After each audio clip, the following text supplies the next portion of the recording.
Welcome back to BurstLabsX. Today we're wrapping up Meteor Dragoon, and I just want to set the expectations right away. Going into testing, the idea was to see if Meteor Dragoon could function as a heavy, one-hit attacker. It has big points of contact, an aggressive shape, and a strong forward pressure that made it feel like it was the obvious direction to go. But after 300 total battles, that theory didn't hold up. This video is about what Meteor Dragoon actually does well and what it struggles with, and which builds proved consistency once we stopped forcing it into a role it doesn't want. We tested 3 builds total running 100 battles each. The first one we tested was 570 point at 47.4 grams. The next build that we tested was 760 level at 48.7 grams.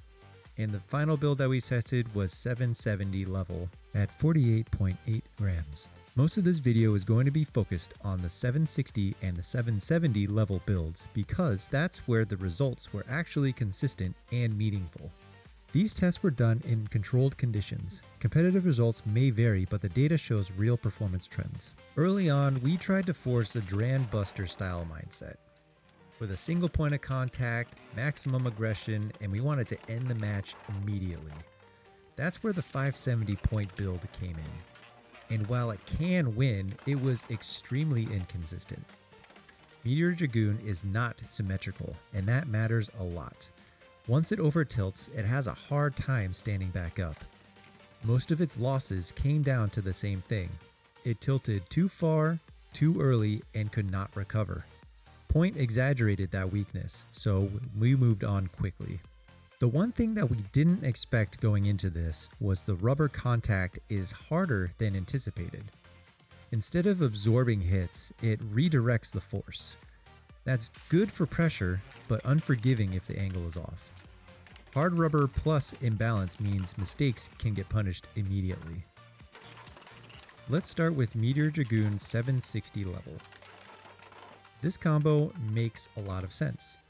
You got a lower height, a compact ratchet, and level, keeping the bay grounded and controlled. After 100 battles, this build finished with a 62 and 38 win ratio, and a 1.45 point average per round.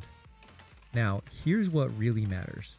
This build didn't win by overwhelming opponents. It won by refusing to lose.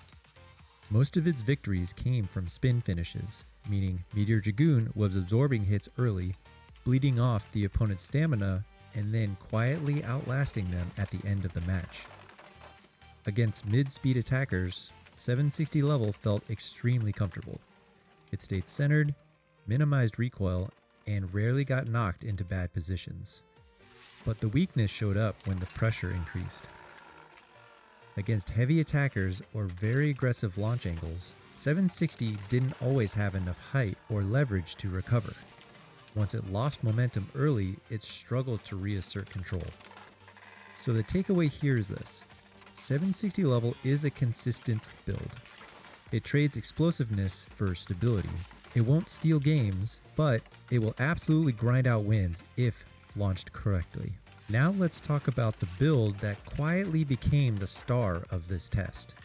Meteor Dragoon 770 level. And this one surprised me more than anything else that we ran. Across 100 battles, 770 level finished with a 63 and 37 win ratio, and the highest point average of the group at 1.51 points per battle. That might not sound dramatic, but in this scoring system, that difference matters. So what changed? The extra height from 770 gave Meteor Dragoon something crucial: time.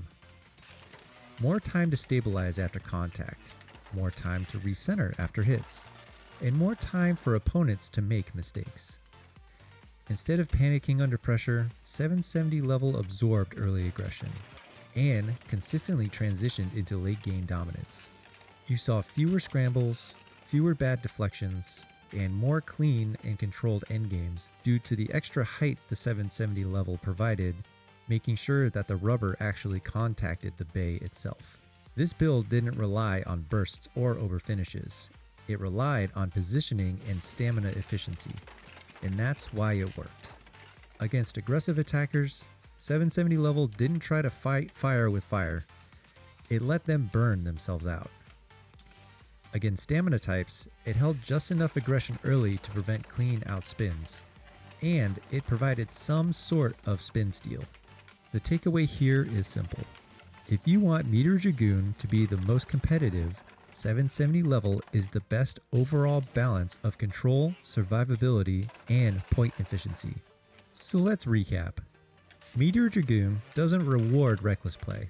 It rewards control, consistency, and discipline. Across 300 battles, the data stayed remarkably clear. Some of the builds looked exciting, but it faded fast. Others held steady, minimized mistakes, and quietly accumulated points. 770 level stood out because it did exactly what the competitive build should do. It absorbed pressure, reduced volatility, and converted matches into reliable outcomes. This isn't about one lucky run, it's about repeatability.